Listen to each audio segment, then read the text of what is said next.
Hey everybody, welcome to the Atheist Experience. We are live. Today is Sunday, August 28th, 2016. I'm Matt Dillahunty. Joining me today, John Iacoletti. Woo! Woo! You guys out on the other side of the glass are supposed to be cheering so obnoxious. There you go. They can probably hear that. Can't hear much on this side of the glass, actually. This is the Atheist Experience. We are coming to you live from the Free Thought Library, the Atheist Free Thought Library here in Austin, Texas. And we do a live show. We did a live show for a number of years out of the public access studio at Channel Austin. I don't think we're even being rebroadcast there anymore. And I'm not sure that Channel Austin's even alive. I think they are, but yeah, I don't think they're showing our... Somebody else came up to me the other day and said, oh, we used to do a show on Channel Austin, but they shut it down. So who knows?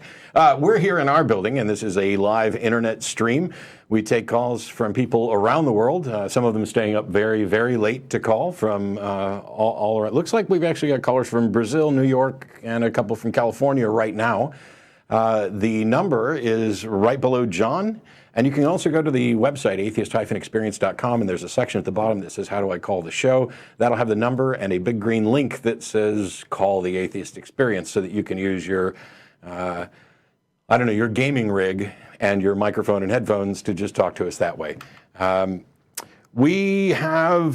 would do a bunch of announcements, but we don't have that many right now because the big thing that's coming up is the ACA annual Bat Cruise. And I had the date for that, and I closed it. September 24th. 24th. Saturday. I knew it was 24th to 27th. What's going to happen that day, you can go to atheist-community.org for more information. Click on the calendar of events, and there's annual Bat Cruise right there where you can click on and get information. Greta Christina will be down here giving a lecture. She'll also be a guest host on the TV show the following day. But that Saturday, Austin has the largest metropolitan population of bats in the world. They live under Congress Bridge. We run a big boat. Everybody brings drinks and snacks, and we go out with, 150 to 200 people or so, and have a good afternoon of, discussion and fellowship. Good word that I should steal back from all of my religious friends. But it's a really enjoyable evening. We do it every year. We almost always have incredibly good weather. You would think that at some point somebody would pray for us to get rained out, and it never happens. How many years have we been doing this? Isn't it like 10 at least. I think this is like the 10th one, or 9th or 10th, something like that. So that's coming up. Yesterday was Austin Pride Festival, and the ACA had a booth there at Pride. One thing we'll have to do before next year rolls around when we do Pride again is get pictures so that we can actually put pictures up on the screen and say, hey, here's what happened at Pride. I posted some pictures on Facebook. One of the interesting things that happened, of course, there were some protesters standing outside of the Pride Festival on the corner, and I went out and engaged with them. It was really kind of interesting. And then it got really nasty. So my wife was there, and Beth, because it's a Pride Festival and, it's legal and fun, decided to go topless but wear rainbow-colored star-shaped pasties over her nipple area. And boy, this really irritated the protesters who decided that she was a whore and called her so, and called her that in front of me. And so I pretty much just dared the guy to call my wife a whore to my face one more time. And of course, he gets up in my face to show that he's not scared of me. And I'm not going to get violent because, frankly, I don't give a rat's ass what he says or which labels he's going to use or how he thinks he's going to justify them. But I had some conversations with them about God and how they knew there was a God and why I should care if there's a God. And everything for this group of people, and I know they're not indicative of everybody because I do debates, including some recent debates with Blake Junta and others, their entire thing comes down to the Bible.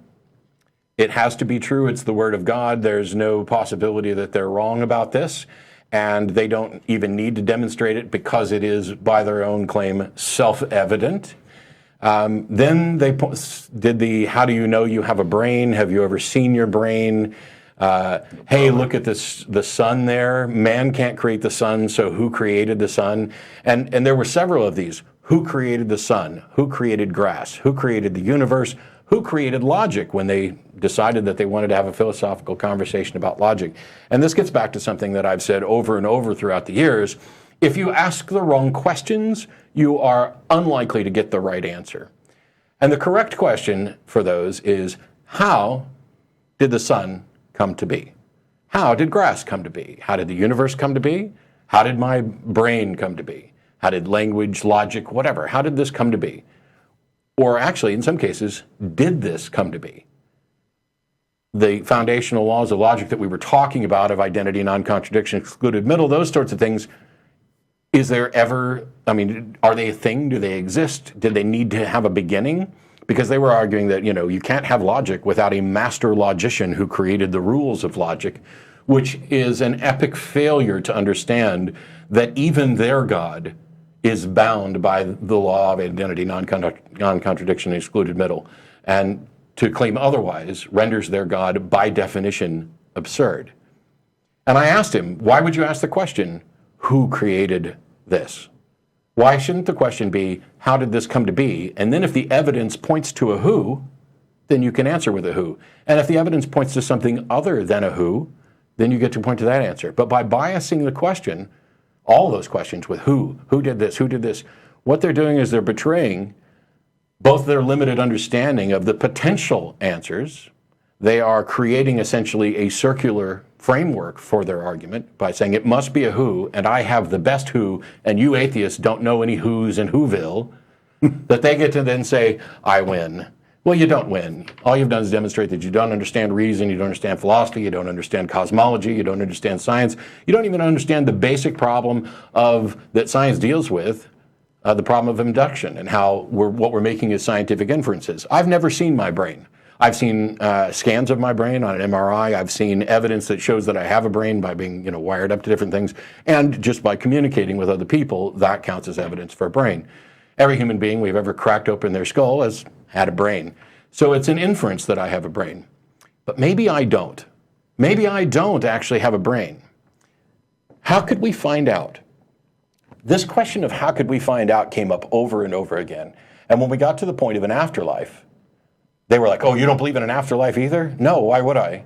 Matter of fact, I think the idea of a soul and the idea of an afterlife is the single most dead, pun intended, concept within theology.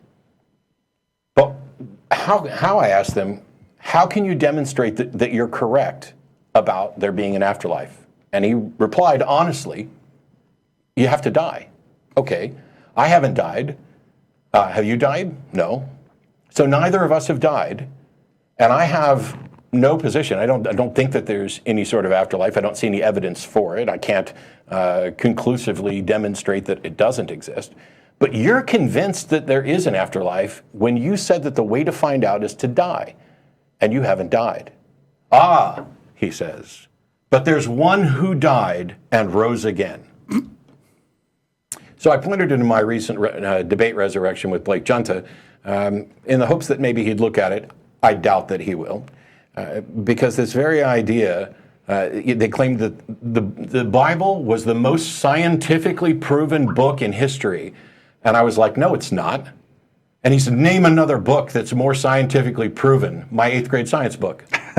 Done. My 7th grade science book, my 6th grade science book, my 12th grade science book, the science books that we use in college, all of those are more scientifically demonstrable and firm and confirmed than your book full of talking horses, talking snakes, and miracles. None of those have been scientifically proven. At another point, he tried to suggest that the Bible never instructed anyone to kill anybody. Really? So God didn't tell Moses to kill the Midianites and all these others? Oh, yeah, that happened. So I got him to admit that, in fact, it does contain instructions for killing, because they were there protesting homosexuality. They had this big homosex is a sin and all this other stuff. And I said, what does the Bible say about homosexuality? And he's like, it's wrong. Okay, but what does the verse actually say that you're referencing for that?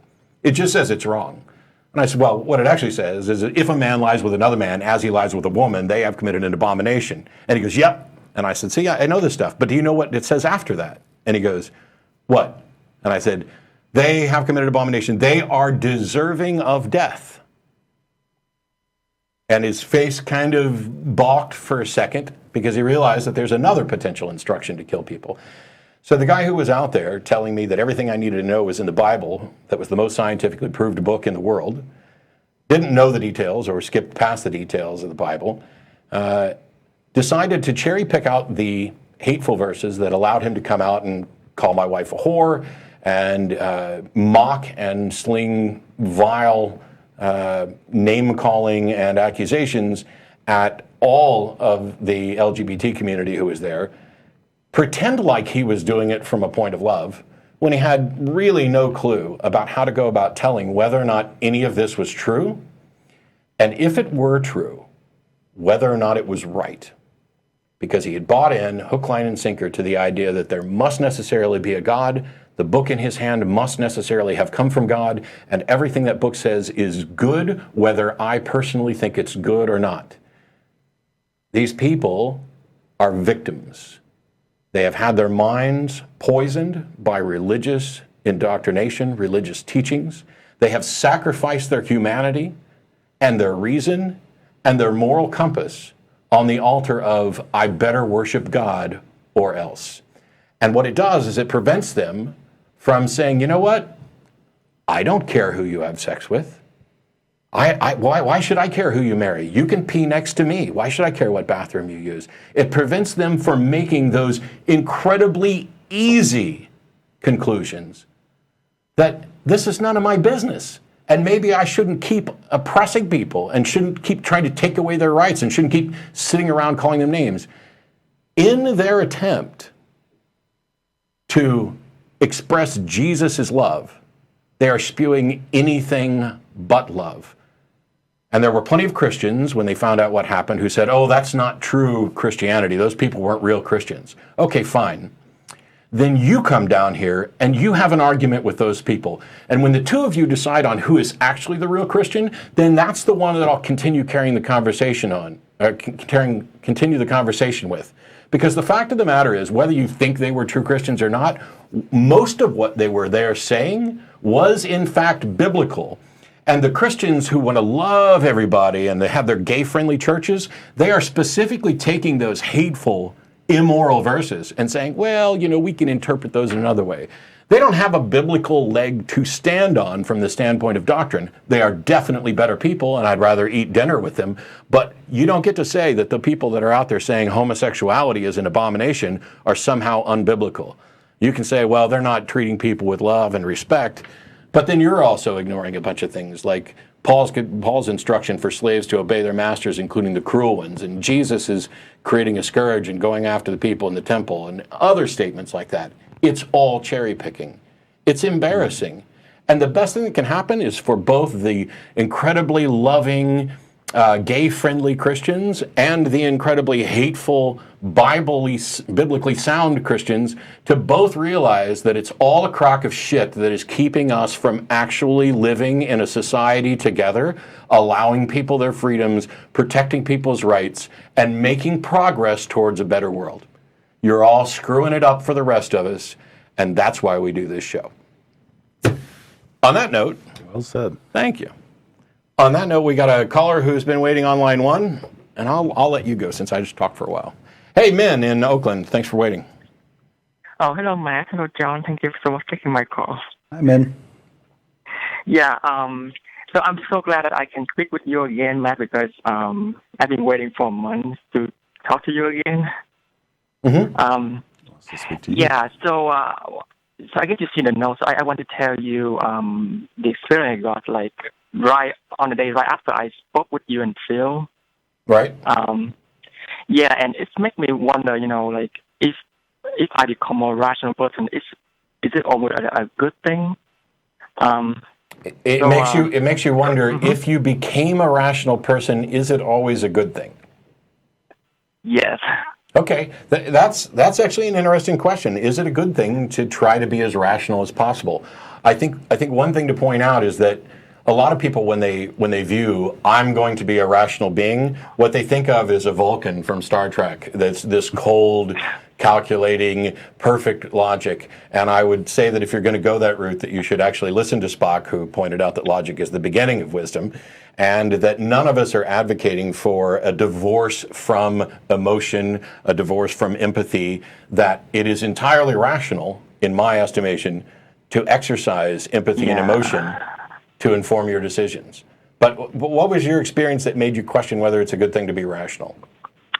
Yeah. So on Monday, after I have discussion with you and Phil, I I have a final in physics with a friend of mine, and then when we study together, so when he showed up, he seemed to be like distressed, and I asked him what happened, and he told me that a few days earlier, his girlfriend broke up with him. His rent increases, and he was laid off from his job. And now, and tomorrow he got two more final exam, and today, and with everything, he's so like distressed, and he locked himself out of the car. So then I told him, let's go to the final together, and then we deal with it later on. And then after we finished our exam, and then I told him that you cannot wait for the bus at this hour. It's too late. I mean, you have to be home early, and you have to wake up earlier for tomorrow for your finals. So I offered him a ride back to his house, and then he told me, well, but you had to work on Tuesday, and my house, your house, is like 60 miles away, so I don't want to bother you. And I told him, well, usually I am off on Tuesday, but I don't know why, for some reason, my manager allowed me to be off on this Tuesday. So I think probably there's a reason behind it. So maybe I'm off, so I can help you out. And then wait, and then you think that there's a strong likelihood that the reason your boss let you off on a Tuesday is because somehow the universe wanted you to help this person? Yeah, that's my feeling about it. Why? I don't know, because I had never been off let me on ask you this. Tuesday. So Tuesday's not your normal day off. But how many times has your boss changed your day off?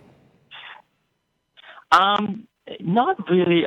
He doesn't change very often. Sure, but at some point in the past, he gave you a different day off that was unusual, right?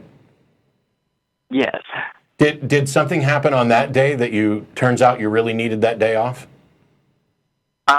Usually no. Usually no. So what we have here is a set of days that you've had off that was unusual, and normally nothing particularly special happens on those days. And on this one, something special happened. Why on earth would you think that this was preordained? Because to me, or this was the universe picking this special day. If all of the evidence prior to this points to, okay, it's happened over and over again and nothing special happened, and this time something special happened. Yeah, I guess. Yeah, so I don't have the answer for that. And it's not the only reason either. Okay. And yeah, the thing is, like a few days before I talked with you and Phil, so my car was like in an accident, and then it's completely crushed, and the insurance give me the money, for the damage, and then I used that money, and then the money I'm saving to buy a new car. So then I thought, well, probably this is another, I guess, coincidence that I have a new car, so I can drive long distance to help my friend. So after I drove you home, I drove him home. So on Tuesday, I woke up at 4:00, which I never did before. And then I went to his house, and I drove him to school, and I waited for him to take his final. And then we went out for lunch together. And then the next week, he invited me for lunch, and then I asked him what he did on his day on Sunday. He said, well, I did the food bank. I went to church, and I said, I don't remember you ever being a church goer. And he said, well, because I see how you treated me really well, and then in this society there's no free lunch, and then you offer me, so I feel like I should not dwell on my misery and do something more helpful to help people. Okay, so. All right, I want to actually get to the point of this because we got a bunch of other callers waiting. And so here's the thing. Yeah. is it particularly rational to think that the universe wanted you to have Tuesday off to help this person out so that they would go to church? The answer is no. You simply don't have evidence for that proposition. This is just one possibility that you seem to think is likely, even though you have no reason to think it's likely. But the question you asked was, is it always a good thing to be rational? Well, I would look at that situation and I would rationally say, let's say there's two possibilities. Either the universe wanted you to have Tuesday off specifically so you could help that person and they could then go to church, or the universe didn't make those plans. Okay? The final outcome is the same. You were a decent person who helped somebody else out, and then they made yet another irrational leap that the reason you helped them out had something to do with your church attendance, which encouraged them to go to church. If you had both behaved rationally, you still would have helped him out. He would have still done his final. He wouldn't have ended up going to a church which had nothing demonstrably to do with the events, and you both would have ended up with more free time. So if you would have actually engaged in a rational consideration of what happened to both of you, you wouldn't be sitting here wondering if it's a good thing to be rational, and your friend wouldn't have ended up wasting time at a church. Well, but the thing, this is what I really want to ask you. Because I think that the reason I'm able to, spend an hour on driving on freeway, ride 60 miles, give up my day off to help my friend because I act on my passion and not my logic. So I didn't think, I just do it. Okay, and this is what I said at the beginning. You said the reason you're able to do that is because you asked your passion and not your logic. Those two things aren't mutually exclusive. There's nothing that says it was illogical for you to help somebody out. As a matter of fact, there's a good case to be made that it was incredibly logical for you to help somebody out. Because by doing things for people, you ingratiate yourself towards them, and you live in a world where this sort of behavior is encouraged, and then you are more likely to be the recipient of such thing. It's not a karmic thing. If we live in a world where if you're stuck on the side of the road, people are likely to pull over, even if their motivations are selfish. I will pull over and help you because I want to encourage other people to do this. I want a world where the sort of things that we do helps people. Then that makes them more likely to be recipient citizens in the future. They don't have to sit there and rationalize or logically process this. It's intuitive. But the fact that you said you consulted your passions of what do you feel like doing doesn't make it irrational. Yeah. Well, because I think, I thought, because when my parents figured this out, they thought I'm crazy. It was like nobody's going to, drive 60 miles, to help somebody who can take care of themselves.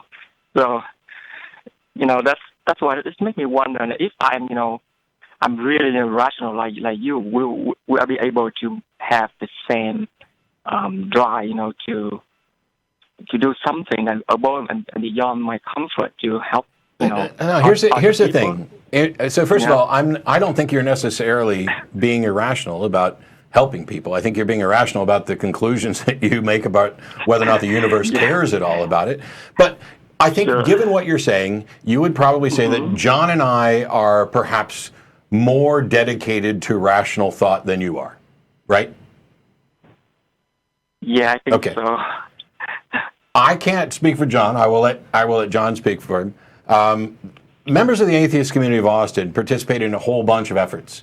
Street cleanups, which they did this morning, blood drives, helping the homeless, building ramps for people. Austin has a major homeless problem. And there was somebody who showed up here recently who gave me some gift certificates to Chick-fil-A. And I will not eat at Chick-fil-A because of their anti-gay views from the past. But I'm happy to give those cards out and gave out every single one of them to homeless people standing on street corners around town. So they were actually able to get food. And I consider that a win-win. But I didn't sit here and analyze it and say, let me think about what the most rational course of action is for this. I just decided I would rather live in a world where people help people. Whether I end up being the recipient of it or am just more likely to be the recipient of it is secondary. I like the idea of helping people. There's nothing irrational about it. Saying that you want to be rational does not mean that you become only dedicated to the very myopic view of what is immediately in my best interest now. The most rational thing is to get out of that myopic view and take a look at how your actions have consequences on the world around you and how those might affect you. Because if you're only focused on what's in your best interest right now, you are almost certainly going to screw up. You are going to make, hey, it's in my best interest right now to rob a bank, because I'm not looking far enough down the road at what the consequences of that are. The broader you begin to look, and the more you implement humanist values, which are rational, they're based on the idea that, hey, we're stuck here in this world, and we don't seem to have help from a God from outside. We've got to make our way on our own. Actually, October 2nd, I'll be debating the question, is secular humanism superior to Christianity, in Dallas, Texas, and I'll post that up. Spoiler alert, my answer is definitely yes, but we'll get to that. I don't know. John, why don't you add some stuff to this? Yeah, there's a difference between being rational and being selfish. And I think in some way you're equating the two, that you should have thought of yourself and what was easiest for you, but that doesn't mean it's irrational to help your friend. I would drive 60 miles out of my way to help a friend who needed it too, and I don't consider that irrational. Not only what Matt said about wanting to live in a world where people do things like that for each other, I think you just get a personal payoff from helping friends, doing good for others, being generous. I don't see anything irrational about that. I just bought a new pickup truck this last week. That means I have way more friends than I had the week before that. Especially people who need to move. Because people who need a pickup truck for something now know that, hey, I can call Matt. And I don't mind. I mean, if John needed me to move something for him, I'd be there in a heartbeat. And when I had to ferry the truck back home, I called another friend of mine, Don Rhodes, who's been involved with the atheist community for years, longer than I have been involved. And I called him up and I said, hey, Don, are you free right now? Can you come over to the Chevy dealer and help me ferry? Because I drove up in one car and had two to take home and didn't have a second driver. These are things we do because we're friends. But even if I didn't know the person, it doesn't mean it's somehow irrational to help them. Yeah, I remember you asking theists that, why they're so eager to have externally imposed meaning on them when they choose their own major, they choose their own spouse, and things like that. Right? You asked them in the past? I'm sorry, I didn't get that. Yeah, so I remember in one episode, I think you asked a believer why, when they go to college, they pick their own study. Right. They choose their own spouse, and why they are so eager to allow, some externally imposed force to assign a meaning to them. Yeah, right? if you lived in a world where the government or your parents or your counselor picked what education route you were going to take and what job you would have in society, we would have instant rebellion. But for some reason, people seem not only willing to accept that there's a God with a plan for their life or a universe that has a plan for their life, but they seem to desperately want that. If that was implemented in any other scenario, you would have revolt. And I don't know why people are somehow comforted by the idea that, they need to live up to God's plan or the universe's plan instead of the plan that they make for their own life. I mean, it's in direct opposition to the idea of freedom. Yeah, I guess, for me, it's more like, because in the situation that my friend going through, I feel like he can take care of himself. I don't have to intervene to help him. But the thing is, because I view it's more like, the higher power or whatever out there allowed this to happen. And I was the one who witnessed that, because I feel that,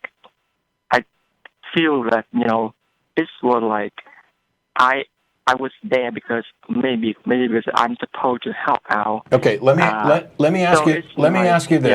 Let me ask you this to try to wrap the call up. Right. You're a nice person who helps people. If you stopped thinking that the universe wanted you to do that and was conspiring to get you to do that, and instead just decided, okay, I'm going to, help people, or I don't, whether I have a good reason or not, do you think you would help people less? I don't think I will help people less. Cool. Then there's no reason to worry about your higher power at all. Because if you're the type of person who only does it because you think a higher power wants you to do it, it reminds me of the people who say, well, if there was no God, I'd run around, raping and killing. Well, okay, I want that person to keep believing in God until they get a better moral compass, because they clearly need that in order to keep them on the straight and narrow. Most people I meet, religious or otherwise, don't need that at all. I never had to have it explained to me why it's a bad thing to kill people. We can have that discussion and we can talk about morals, and I suspect that later on in the show we will. But I didn't need that. And the preacher that I was talking to on this corner yesterday was like, well, with atheism, you have no morals, so you can just do whatever you want. And I was like, no, that's not the way it works. And he wouldn't let me have an actual discussion with him about morality. But instead, he was like, well, why don't you just run around doing whatever you want? And I said, I do.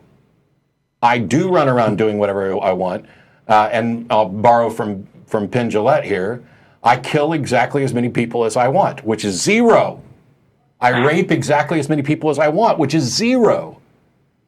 This idea that because everything might be viewed as permissible in the absence of some totalitarian dictator, threatening punishment, does not actually mean that everything becomes permissible or acceptable, or that an individual has a desire to do those things.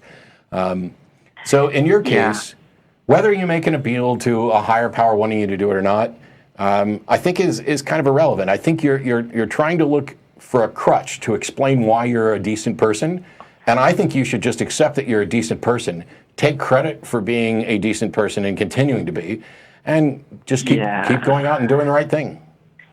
But on that note, I got to let you go because we got a bunch of callers and we're running short on time. Sure. Thank you so much, man. Thank you, John. Thank you, Minh. Yeah, it's frustrating because I get it. Hey, this amazing coincidence happened. Normally, I wouldn't have Tuesday off, but my boss gave me Tuesday off, and this guy needed help. Maybe something out there is working. Okay, maybe there is. How would you demonstrate it? Repeatability. Yes. Yeah. We're pattern-seeking animals, so when something significant happens, we remember it. And all the other times his boss gave him a different day off, it's, nothing happened, so he didn't notice. It's the same way with dreams. I had this weird dream about my aunt, and then I got a phone call that my aunt was in the hospital. Well, how many other dreams have you had about relatives and nothing? Or how many other dreams have you had, period, that had nothing to do with reality? I dreamed that a unicorn came by last night and did all my laundry. I woke up, all the laundry was still there. If the laundry had actually been done, then maybe we could start investigating whether or not my dream was tied to reality.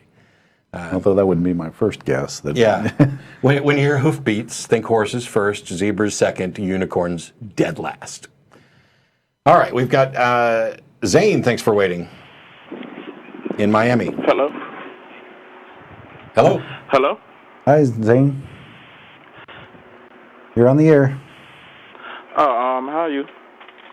Good. We're doing well. What was your question for us?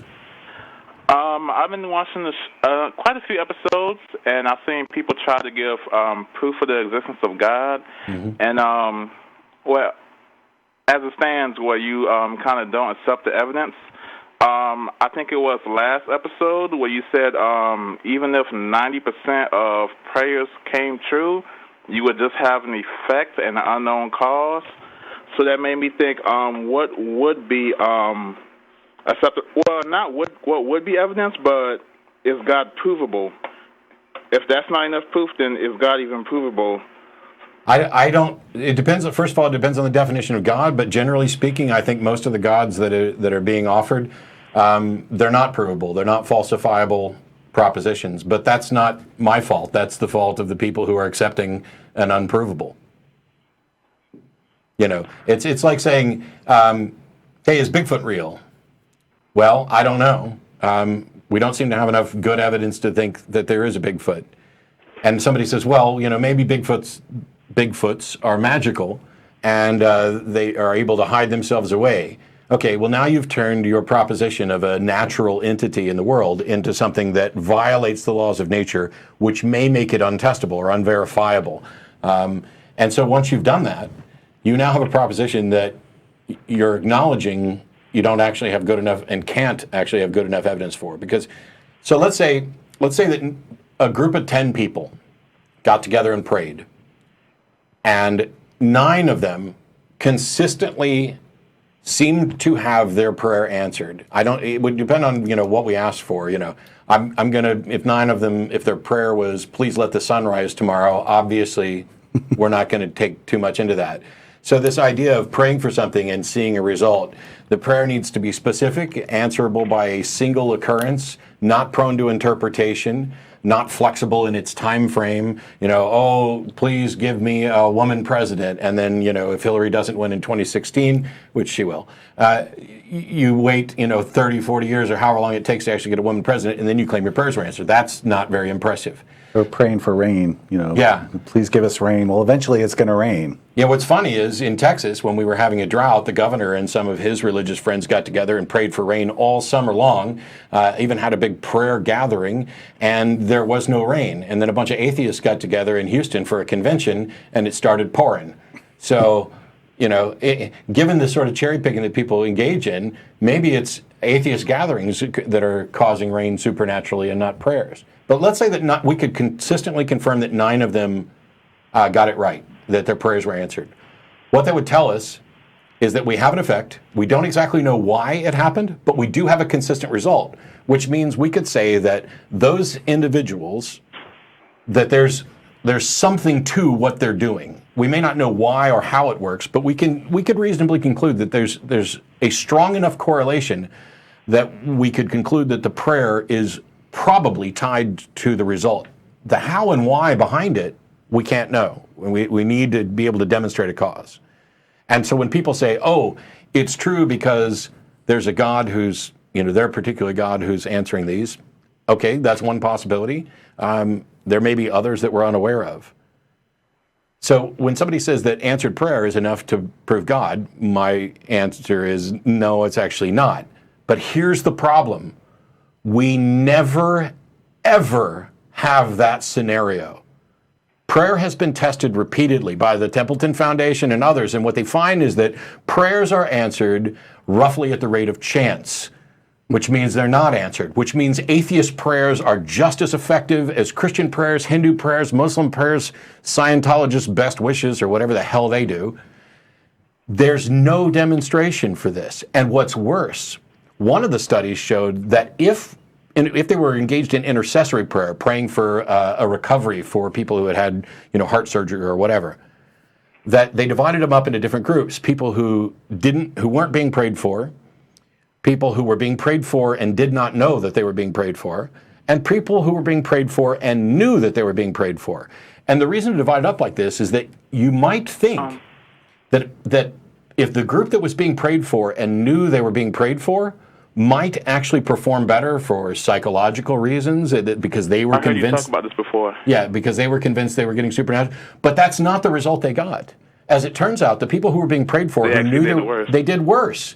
Now, there's some concern that perhaps this gave them performance anxiety or something that inhibited it. But what we know is that in this study and every other study we've done that's been properly structured, there's absolutely no benefit to intercessory prayer. And outside of intercessory prayer, I don't know what we're talking about. God, we pray for your will, thy will be done. That's not even a prayer. You're not asking for anything. I mean, intercessory prayer is the only thing that could potentially produce results.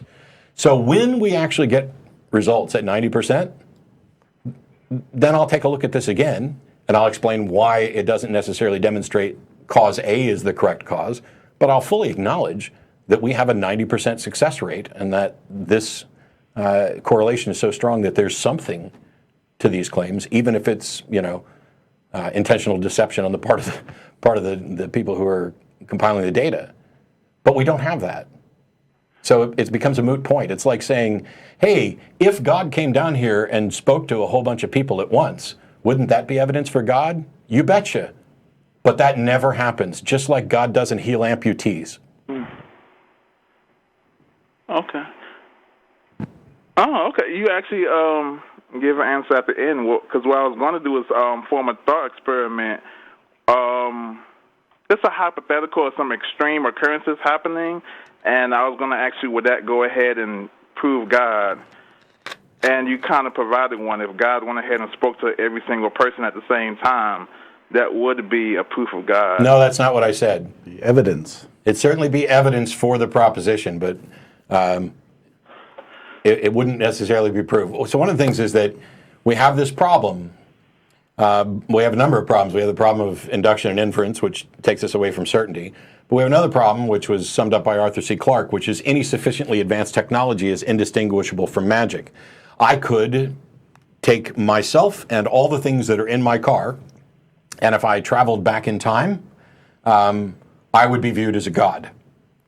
Without even doing any magic tricks, I would be viewed as a god just for the technological marvels. And so, if in fact there was an advanced civilization who wanted to fool you into thinking that you were that they were your god, and they had technology that would allow them to create visions and appearances and speak to you and communicate to you, maybe even read your mind and tell you things, you might be convinced that this alien was your god, but you would be wrong. So the position we're in there is we have two potential hypotheses to explain the results and no way to tell the difference between them.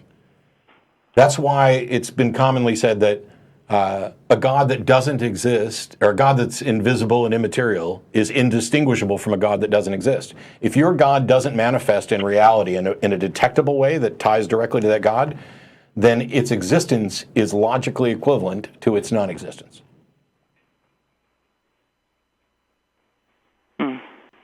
I think also something that you ended up saying is that because we can be fooled, that God would never be provable. Is that a fair statement?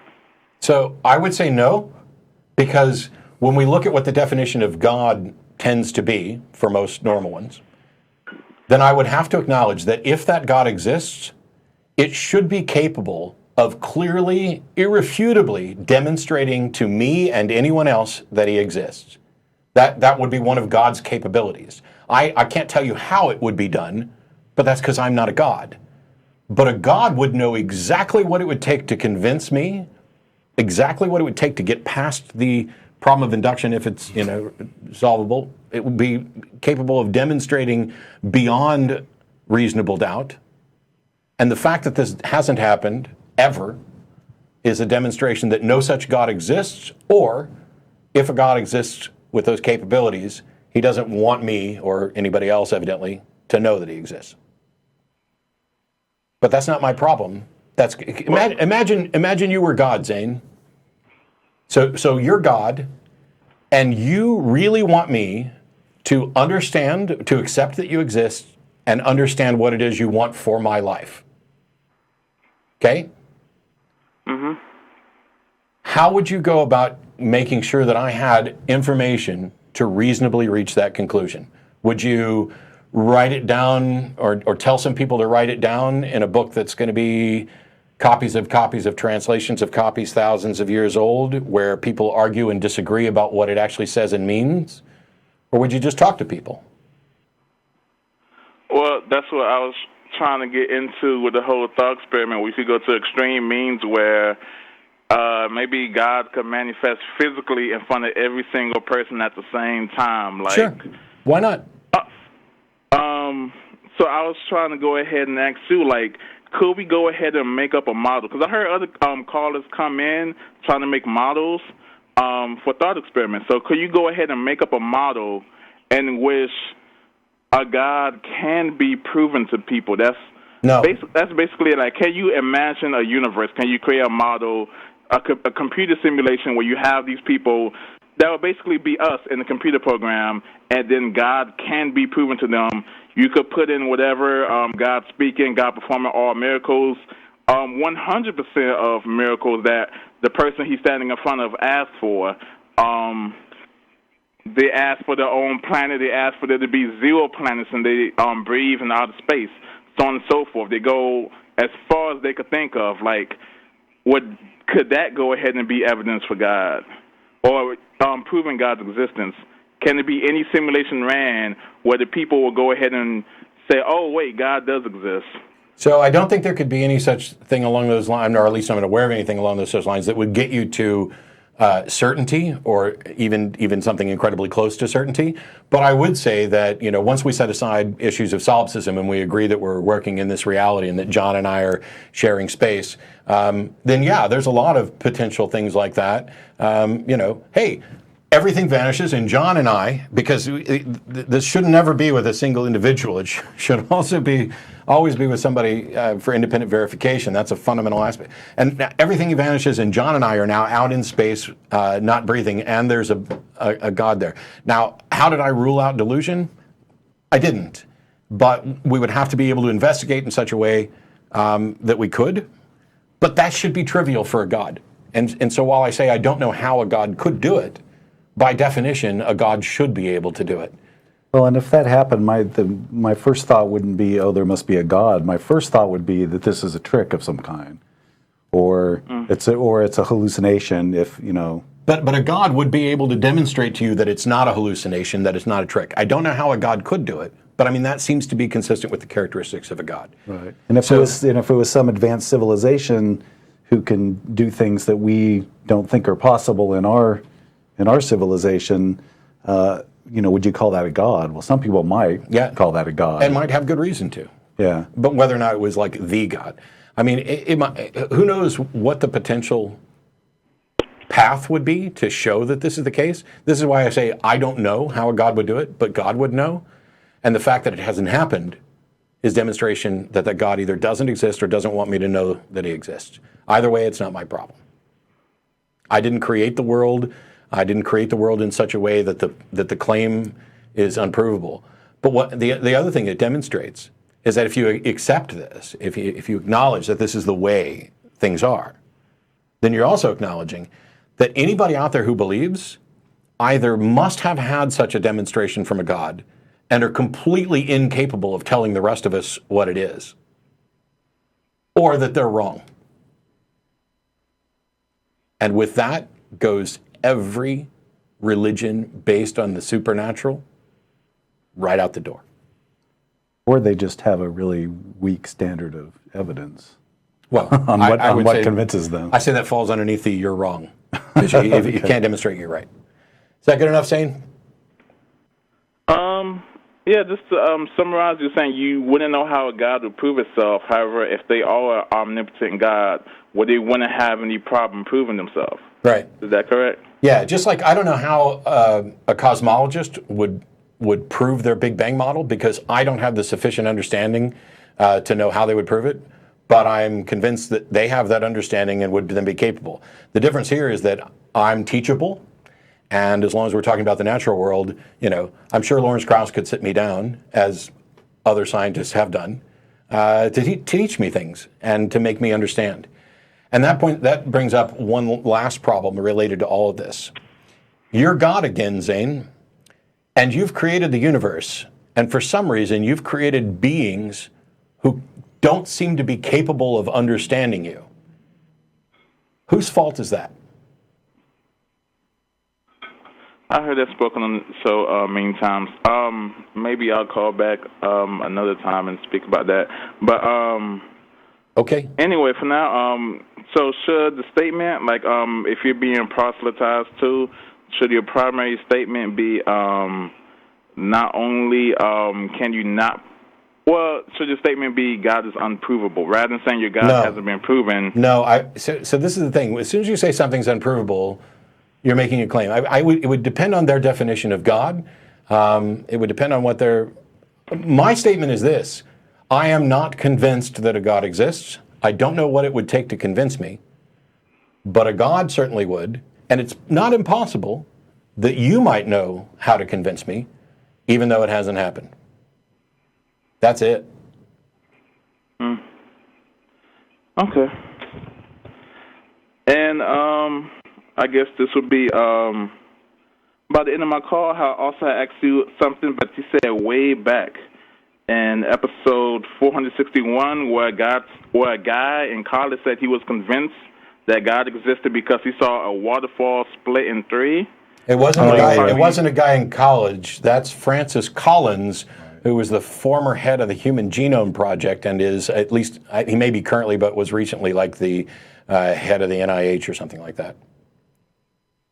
Oh, okay. I'm amazed you remember that conversation. It's not a conversation. Francis Collins is a famous scientist who was the head of the Human Genome Project and wrote a book about how he became an evangelical. It's a really well-known story. It's really well-known story because it's so ridiculous and embarrassing for someone as brilliant scientifically as Francis Collins to say, I was out for a walk or bicycle ride and I came across a waterfall that had frozen into 3 columns, and that reminded me of the Trinity, and I hit my knees and accepted Jesus into my heart. There's absolutely nothing about that story that shows there was any sort of scientific investigation or rational thought behind X, therefore Jesus. It's a lot like Minh's example, where he was seeing relevance in something that was, if Francis Collins had seen, 4 waterfalls, he probably would have just kept on going and not thought it was anything significant. If it was 12 or so, would he have, gone to the Zodiac? And if he'd have seen it frozen into 27, would he become a Hindu? Right. I remember the example because he hasn't called the show. He wasn't a caller. He was a scientist who wrote a book about this. I'm sorry, I remembered the episode wrong. Anyway, the point I was trying to get to is after you had said how absurd that would have been to make him a believer, you had said you could go ahead and perform magic tricks that would be much more impressive than the waterfall splitting in 3s, and then we could worship you as a god. Sure. So my question is, will we ever see you perform magic tricks one day in the future? Maybe you change careers, you retire, or whatever. I don't need to change careers. I don't need to change careers. I've seen him do magic tricks lots of times. Hey, can we get Mark or somebody in here to? No, we can just go to my close-up camera. So I actually do magic shows. I'm doing a magic show September 7th at Apostacon. I got a rubber band. I'll show you a trick with a rubber band that'll blow your mind. You ready? I will have to watch the show and post. Oh, well, in that case, I'll save it. No, please do. I bet the rest of the audience would like to see it. 30 seconds. I don't want to make all the other callers wait, so I'll just say that you can see me do magic at Apostacon September 17th, and if you're ever in Austin, you're all welcome to come down to the library here, watch the show live, and then at the after show dinner. It's usually harder to get me to not do magic than to get me to do it. John's nodding. But yeah, I mean, I have a bunch of friends who are magicians, and in particular mentalists who can do things that freak people out and make them think without doubt, hey, I'm seeing something where the only explanation I have is something supernatural. I think you should do the trick. It'll only take a minute. Oh wait, it's not. It's not worth it right now. Anyway, Zane, we're gonna move on to some other callers. Thanks for the call. Okay, thank you for having me on the show. Thanks, Zane. I did do sword swallowing at one point. I did magic at a previous Apostacon and at the American Atheist Convention, including a psychic test of having 2 people, one of them blindfolded, apparently reading the other person's mind and drawing similar drawings, picking pages out of a book or picking a word out of a book and telling people what they thought. And I could do card tricks. If you go to my YouTube channel, there's a video on I think it's on the teleological argument called What Are the Odds, where I do a card demonstration of shuffling a deck fairly multiple times and then dealing out 13 hearts, 13 clubs, 13 spades, and 13 diamonds. How did I do that? Did I actually just, cheat? Or do I have some power to control the pasteboards? I think you're a god. I might be. If I don't even have a coin, I can't even do it like a coin trick. Let's get past the magic. I love magic, but that's not this show. So we'll go to Dan's been waiting for a while. Dan in New York, thanks for waiting. Hello. Hi, Dan. Okay, so first off, I'm an atheist, and I was thinking about life and death for about a month, and I was planning on calling in, but I just didn't because I was nervous. But what happened was I was thinking of when you die, you just cease to exist. But if you were resuscitated, like if you had a heart attack and you were clinically dead, but then you were brought back, would you just be a copy of yourself, or would you be a different person, or?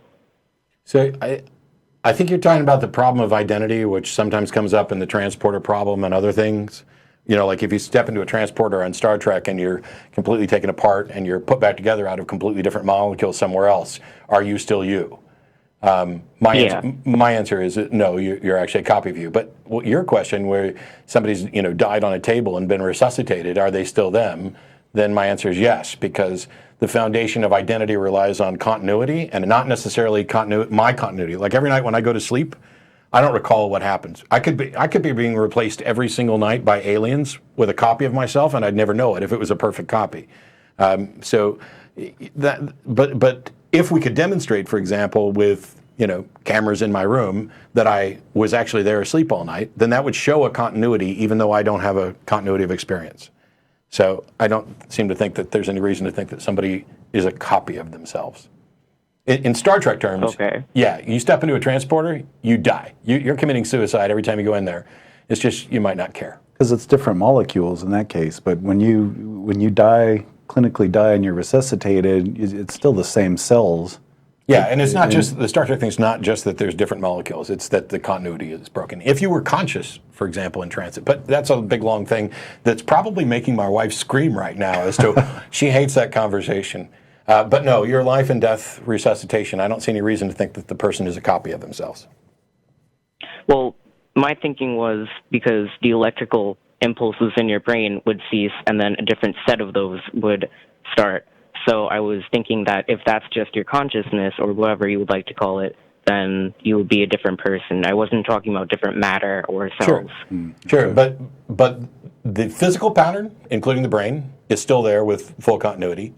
And what's happened is the conscious brain activity has ceased and been restarted, but the energy there is not who you are. Your identity is something like consciousness that is produced by the brain. There's nothing fundamentally different about it, and there is a continuity there. I guess the question is how long, for it to be considered continuity, how long would the limit be on? I would say there's no limit. Okay. So there's a couple different aspects. There's and it's all physical. We're not having to reach for anything non-physical because even the energy is physical. So you have the actual molecules, atoms that you are made up with in a particular pattern at point X. And immediately after point X, what you have is no more energy activity, which you could consider like pushing the pause button. I almost said a VCR, and then I realized we're in 2016 on any media. And then when the energy is reactivated so that you essentially regain consciousness there, that's like the pause button coming off. Or is it more like unplugging the VCR? Sure. Let's unplug it. Let's unplug all the VCRs. Does that make sense, Dan? Yeah.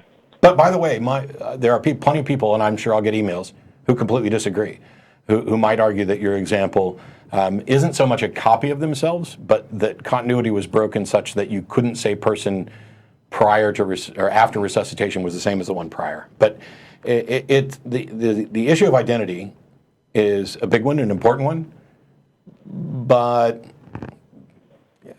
I don't think we're going to spend any more time on it today. Okay.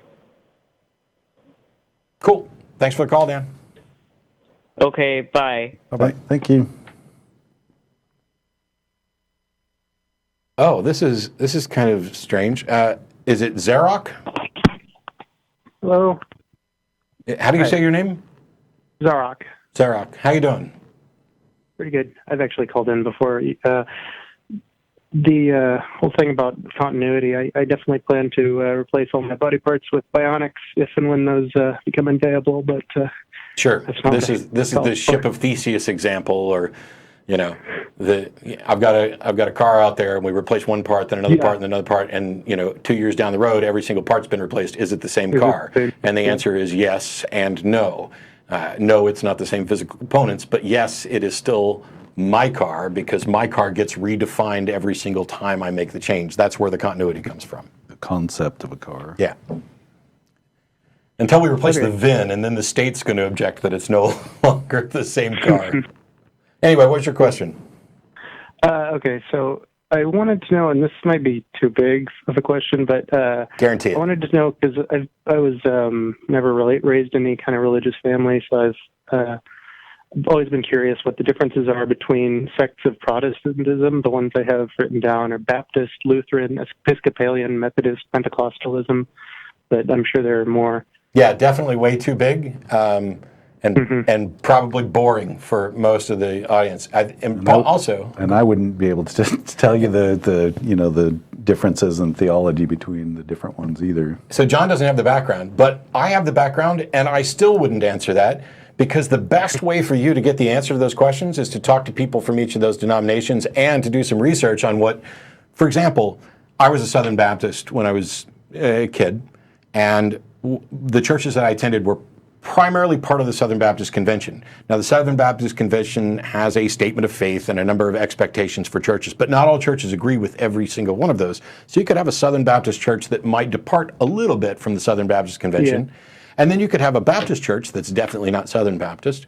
And what's happened here is that you have over 1,000 denominations that all identify as Christian, and they disagree on every single point of doctrine, or there is a disagreement about every single point of doctrine you could imagine.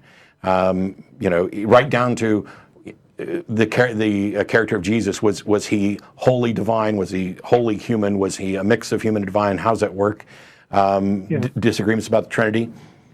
The easiest kind of take on this is that Catholicism tends to trace itself as the official church. That comes from Peter. And Protestantism broke off from that, thanks to Martin Luther, and then became a gazillion different little sects that tend to rely more on Paul, because the whole thing is the Catholic Church had this idea that, and it was not completely absurd because most people were illiterate. So the best way to make sure that people properly understood is for the educated priest to read the Bible to you and tell you what it meant. And as people became less illiterate, or more literate, I should say, they decided, hey, wait a minute, I don't need you to read it for me. I can read it. And by the way, if I have a relationship with God, the Holy Spirit is going to guide the way I read it, so I'll come to the correct reading. The problem is, all these people who thought they were going to come to the correct reading came to different understandings of those things, and that's how you get, and some of them are not important at all. Like, for example, as a Baptist, we did full immersion baptism, big tank, you get somebody in there, you dunk them. That was not a component of your salvation. There are other sects that think that baptism is a component of your salvation. Baptists don't. You're saved. Baptism is how you end up joining the church. You're showing your obedience and reverence to God.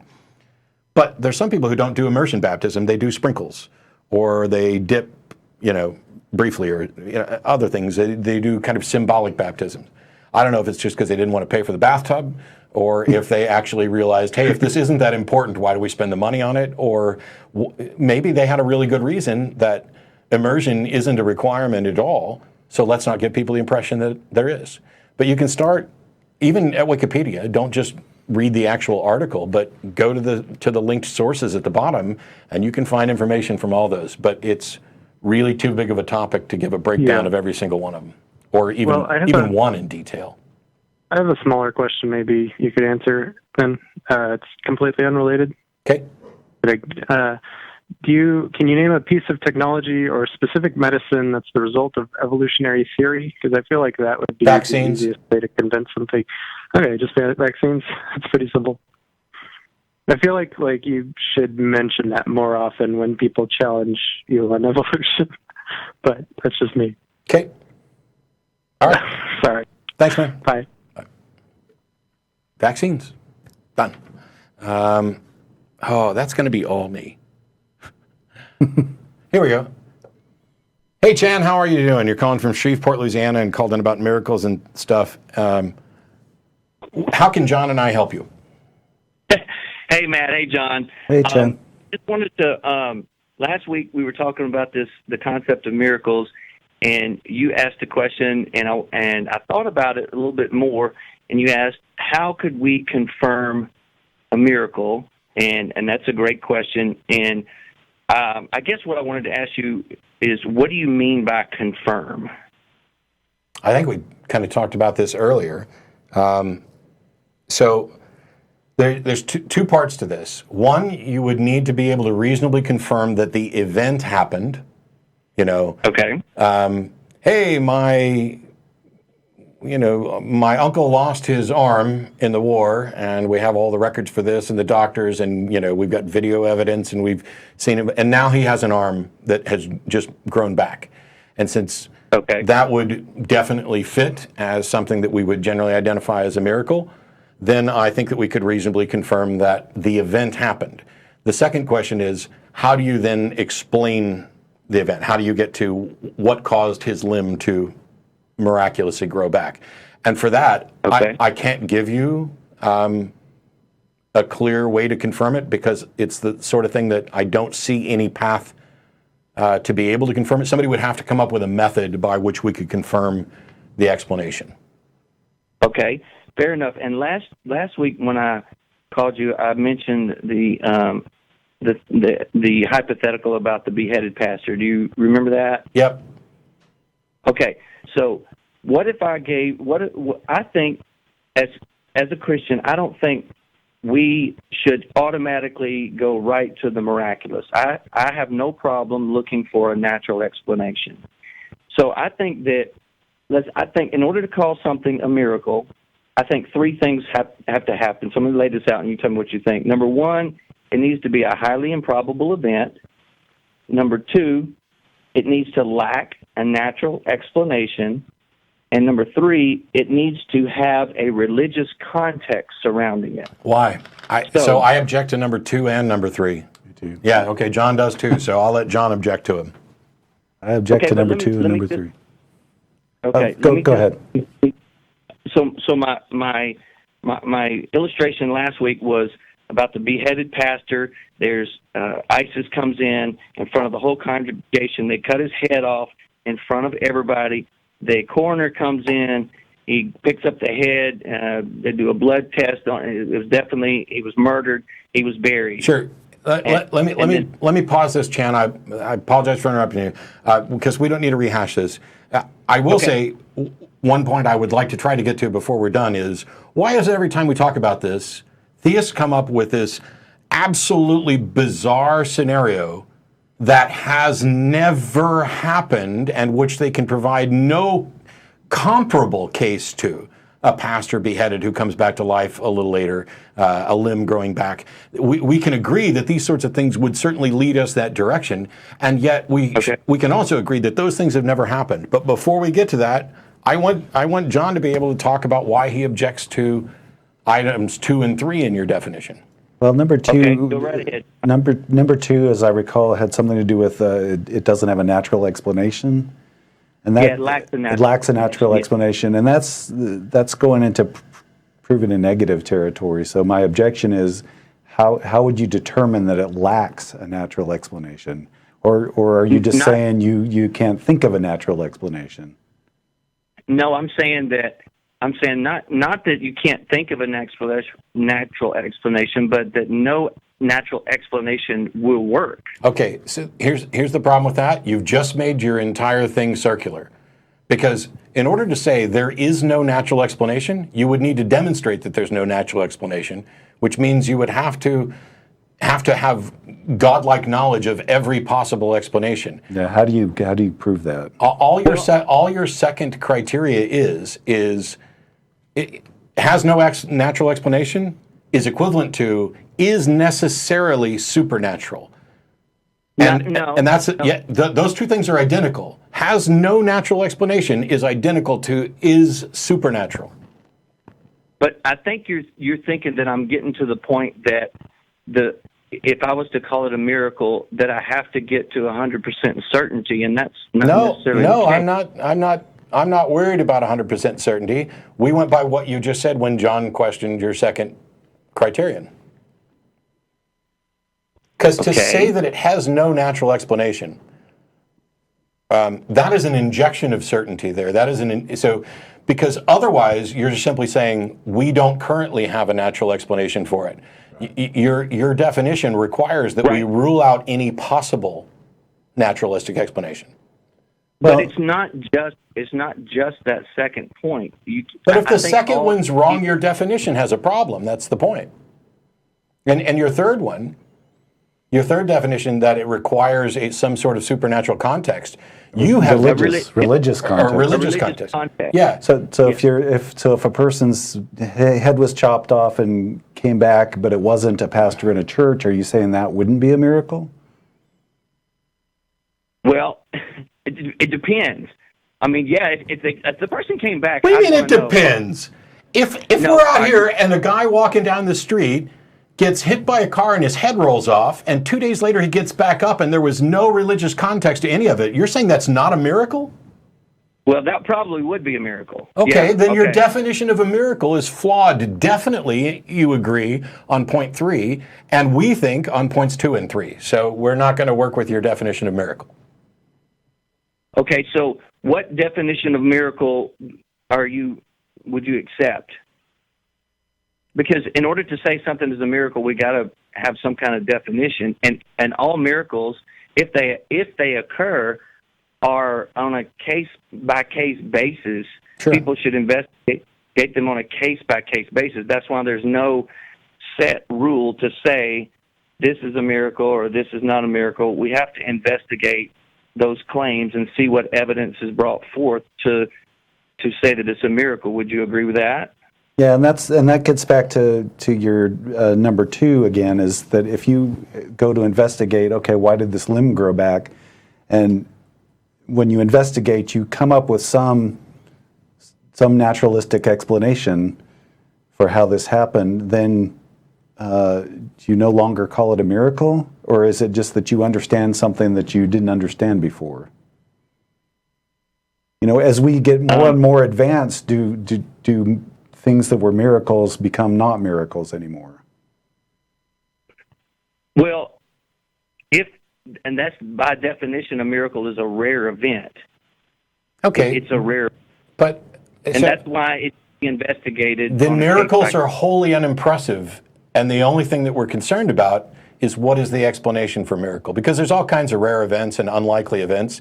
And if you want to say, I mean, I think the normative definition of a miracle is anything that is unexpected upon our understanding of how the natural world works, something that seems to be in conflict with the natural order. I don't even know that there's a discussion of how likely it is, because if pastors were being beheaded and coming back to life every 2 or 3 days, now it would become a regular event and almost expected, and it would still count as miraculous because it's in violation of the natural order. Now, this isn't saying that that there isn't. Basically, this definition of miracle gets to what John was saying. Today, we're going to label this a miracle. We may find out that there's a perfectly acceptable naturalistic explanation sometime in the future, in which case we would go back and look at this and say, okay, we thought it was a miracle, but it turns out it's actually part of the natural order. We just found something new and unexpected that didn't fit with what we understood.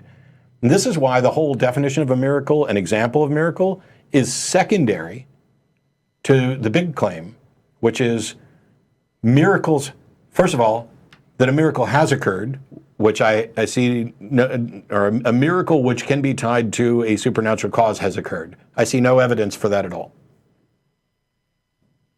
It seems like to me that you're moving the goalpost. I'm not moving the goalposts. I'm putting them where they should. It is the people who want to say that because something unusual or rare or unexpected has happened, that therefore they are justified in thinking that a supernatural being has intervened. They have moved the goalposts into the land of gullibility. I am putting them where they should be from an objective status, where we don't begin with the assumption that there is a being who can do this. No, I think as a theist, I should look for a natural explanation first. Okay, and when you don't find one, what do you do then? Well, my worldview allows for a supernatural explanation because I don't think... Okay, I understand, but what if your worldview allows for fairies? What does that tell me about your worldview? Well, my worldview doesn't allow for fairies, but you just allowed for supernatural. Aren't fairies supernatural? I guess. Okay, so how come you're excluding fairies from your supernatural worldview? I haven't had any evidence of fairies, but okay. if someone brings so you're excluding supernatural things that you don't have evidence for. What supernatural things do you have evidence for? What supernatural things do I have evidence for? Yep. Is that okay? And this goes back to the classical arguments for God's existence. And you're very familiar with those.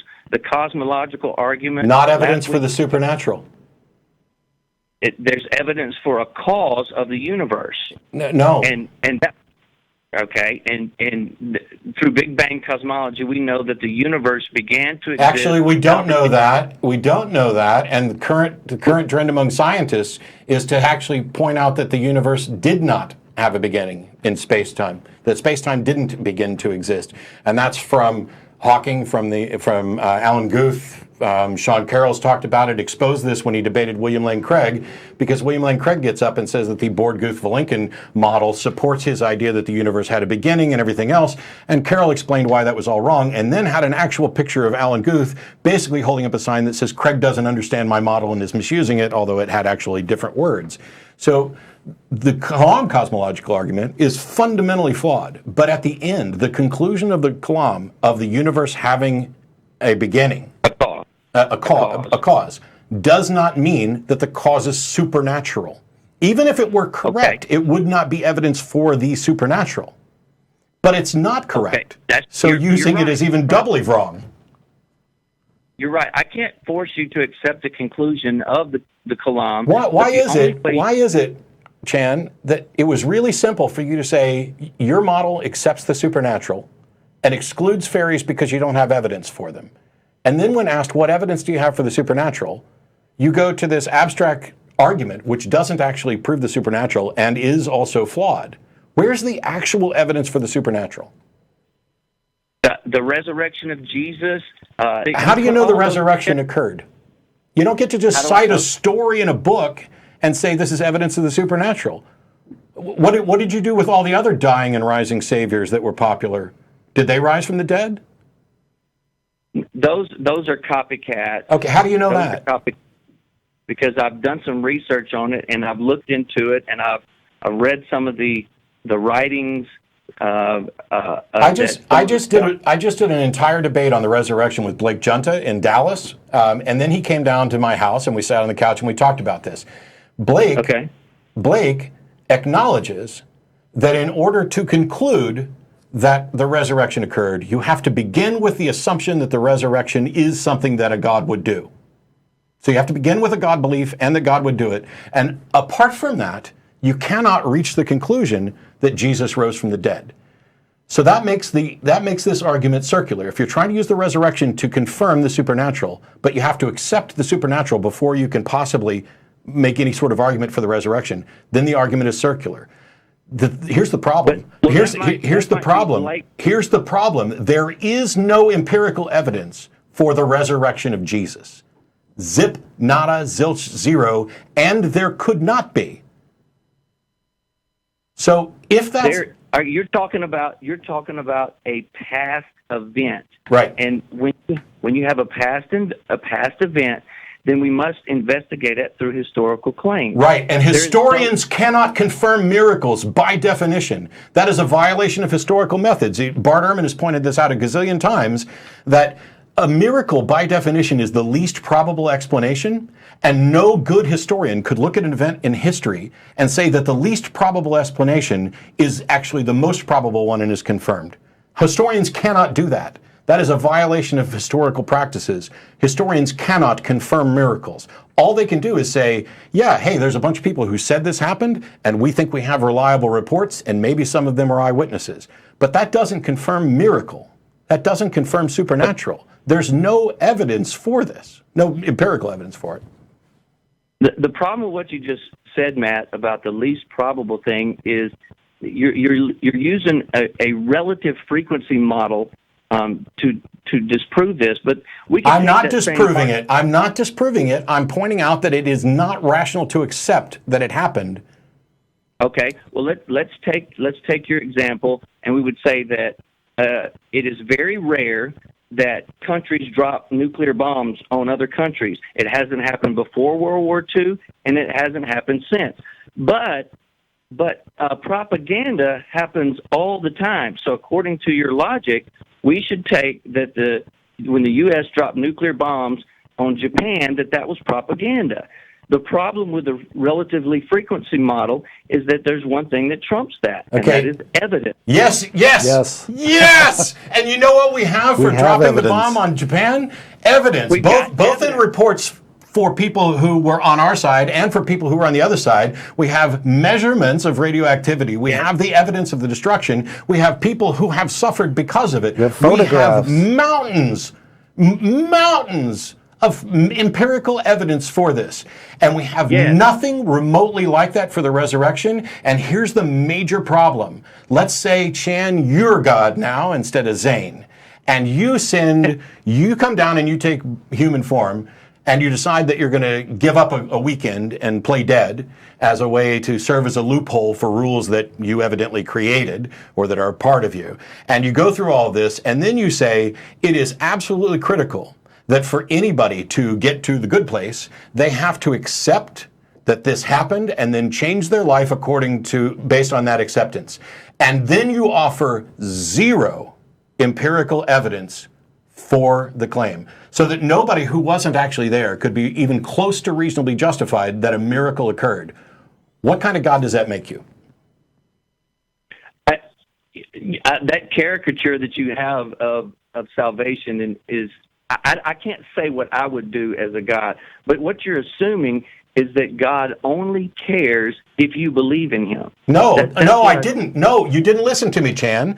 I said that it was conditioned that he wanted people to accept that and then change their lives based on that.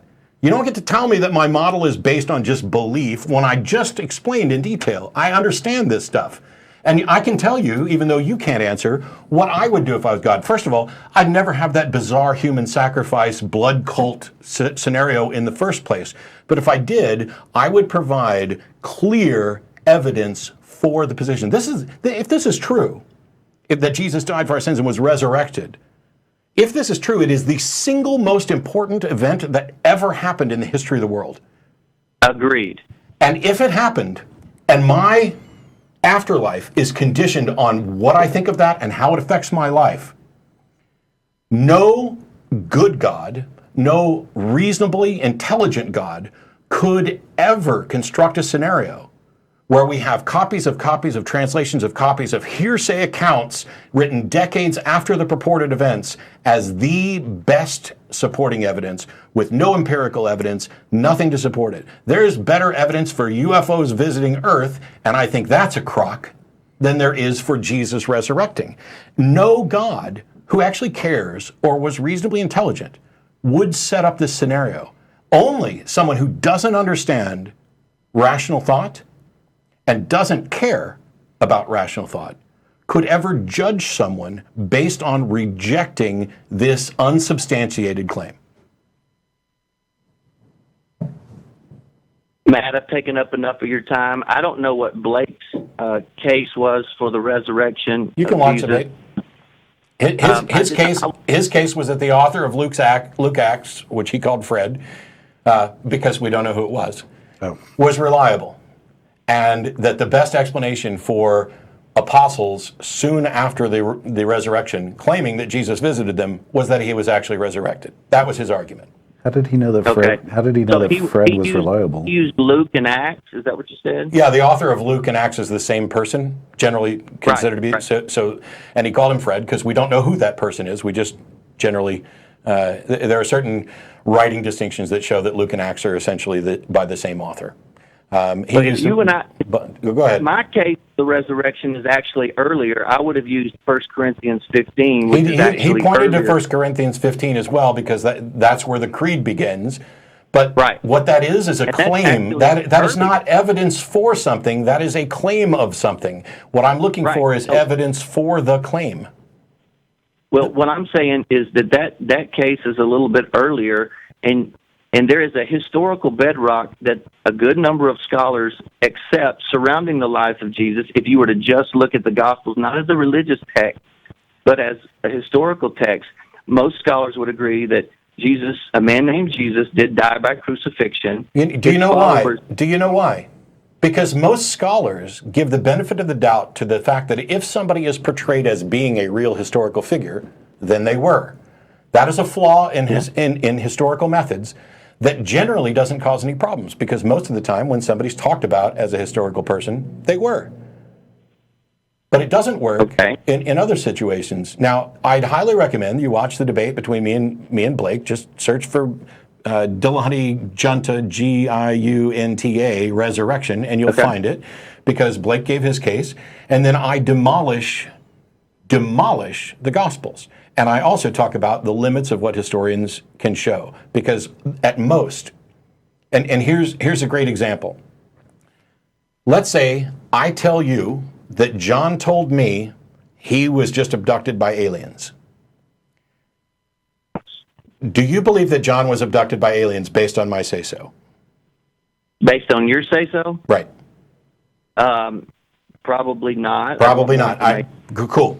Now, let's say I wrote this account down, and 1,000 years from now, historians look back and find this account that I've written. What can they reasonably conclude? If they're able to investigate thoroughly, they can reasonably conclude that I accurately relayed the information that John presented to me, and they may be able to conclude, if there are other reports and things like that, that John sincerely relayed information to me as accurately as he could. But they could never demonstrate that John was actually abducted by aliens. It's not possible. Right? Right. Thank you. Please replace John with the Gospel of John and aliens with Jesus resurrected, and you will have the argument that you just agreed demolishes the historical ability to confirm the resurrection. The real argument that Blake and others are presenting is John, the best explanation for why John thinks he was abducted by aliens is that he was actually abducted by aliens, that we should consider him an honest record, and it would be stupid of John to lie. He might make himself a martyr. This is the reliability of the witnesses, the reliability of the apostles' argument, and it is fundamentally flawed as a pathway to the truth. All you're saying is I believe that they're truthful and accurate, which is irrelevant to whether they actually are. But the problem you gave with the John being abducted by aliens is that you were just a single source. If there were multiple sources and they were independent, so let's say everybody on the other side of the class, John told this story to them too, and they all wrote it down. Does that make John's story any more accurate? All right, but let's say that 4 of those people were eyewitnesses to John. Sure. Let's say that they were eyewitnesses to the alien account. Yep. And therefore, they wrote it down through. No. You don't get to put down that eyewitnesses wrote it down, because we have no recordings from any eyewitnesses. Everything about this is hearsay written decades afterwards. No, Paul was an eyewitness. No, Paul wasn't an eyewitness. Paul wasn't an eyewitness. Jesus had been dead and supposedly resurrected for a long time and Paul was running around persecuting Christians. Paul had a vision. Yeah. He wasn't a witness for the resurrection. He had a vision. You're right. The difference between the disciples' appearance and Paul's is that it was a post-ascension experience, but he claimed to have been visited by the risen Lord. But I don't care what he claimed. I care if it's true. That's the point.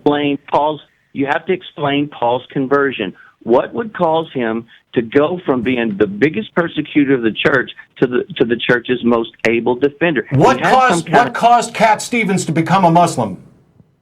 Was it because Islam is true?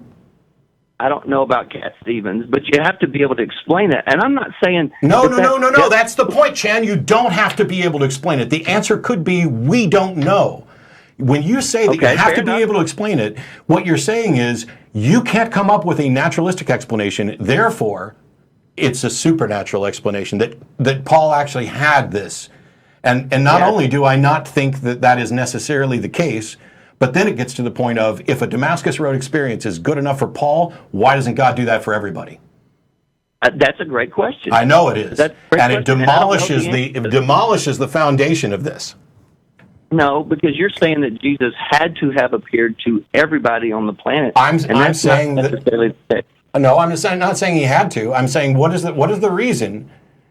Because when I say why can't Jesus appear to me, what I get from apologists is a bunch of crap. A bunch of crap that is exposed by the fact that they believe that Jesus appeared to Paul. It's exposed by the fact that many of them, I don't know, do you believe that there's a Satan? Yes, I do. Okay, so why can't Jesus present himself to me? Or why won't he? I don't know. He can. Why he doesn't, I have no idea. Sure. But let me ask you this. Do we have any way of confirming that he's ever presented himself to anybody? The only way we have confirmation of that, and again, it depends on what you mean by confirmation, is what we have recorded in the Gospels. Yeah, that's not confirmation. That's the claim. The claim is not evidence for the claim. The claim is the claim.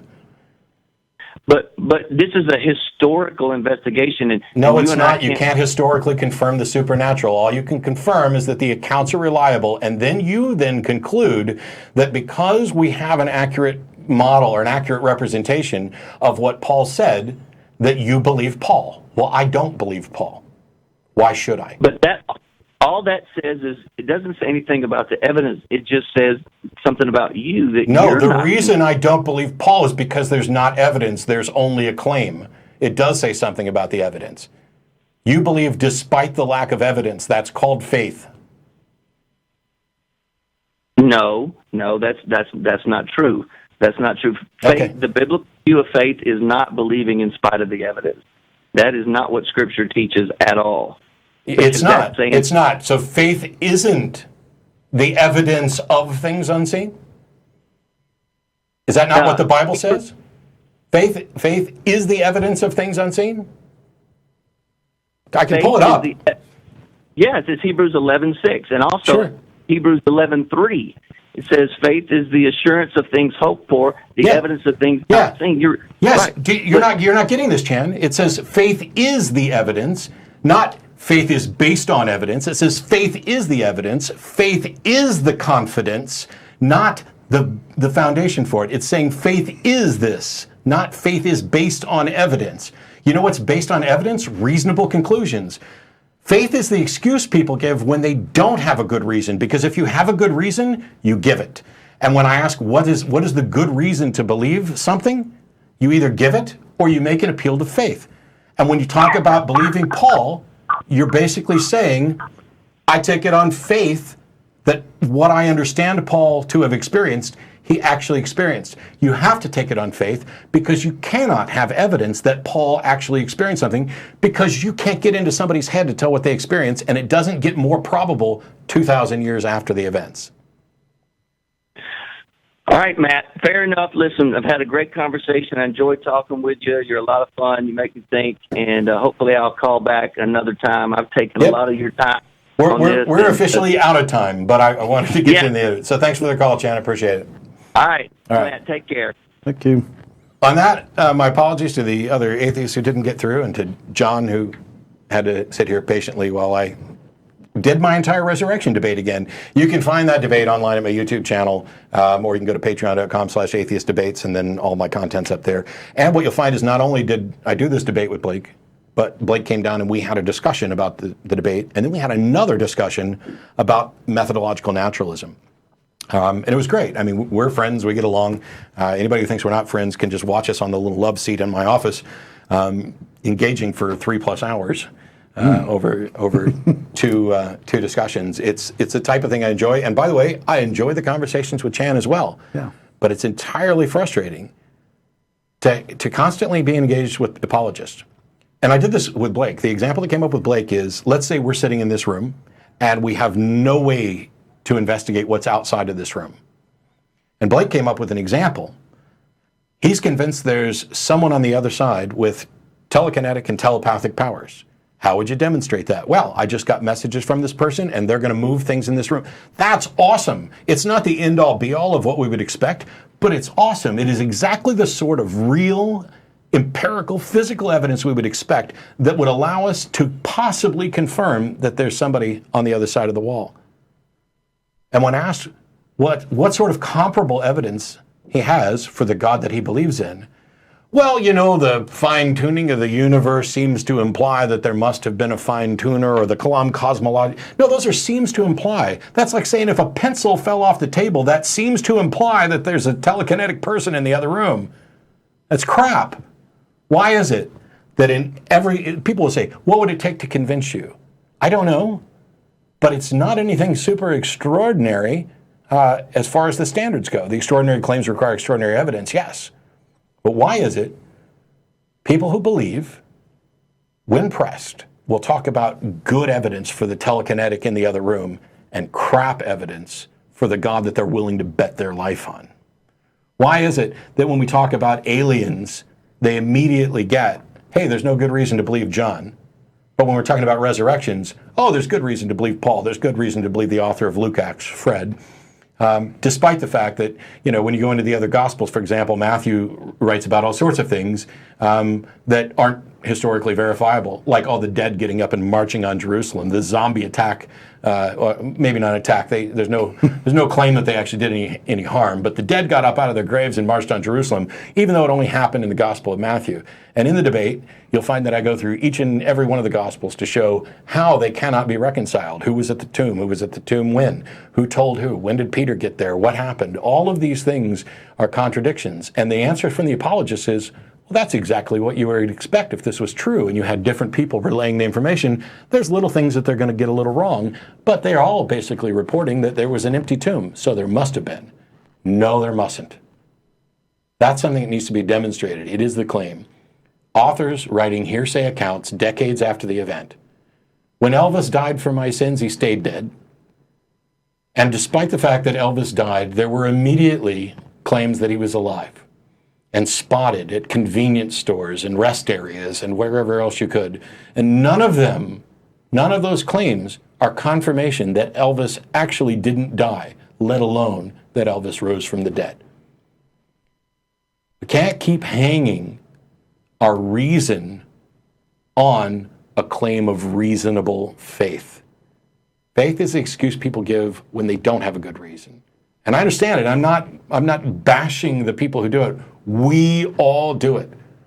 The difference is that some of us make extra efforts to expunge that sort of faith-like thinking from our life because we recognize how unreliable it is. I could take it on faith that I'm a better person than John. I'm probably not. But I could take it on faith that I am. I could take it on faith that white people are superior to every other person. I could take it on faith that Hinduism is true. I could take it on faith that ball caps are better than cowboy hats, that pickup trucks are better than Priuses. Are any of those true? Who knows? But faith isn't the way to find out, because faith isn't a pathway to truth. Faith isn't a mechanism. It's not evidence, despite what the Bible actually says. It isn't the evidence or any evidence. Faith is the appeal when we're out of reasonable explanations. And on that note, I don't know if I'm here next week or not. I don't think so. Anyway, there will be a show, though. So come back and join us next week. My apologies to the people we didn't get to. Thanks to the studio audience for hanging out afterwards. And since I didn't mention it, we go to Star of India after the show's over. The address is right there, 2900 West Anderson Lane. And we'll see you there. Bye-bye. And thanks to the crew. Yay. Yeah, you guys. The real people who did work.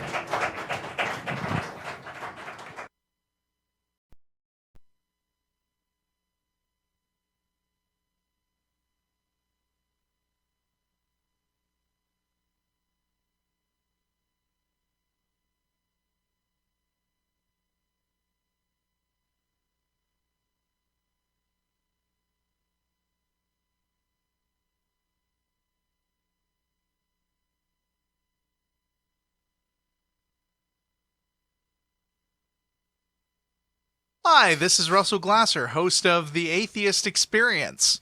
You know, the Atheist Experience is made possible by volunteers and the generous support of viewers like you.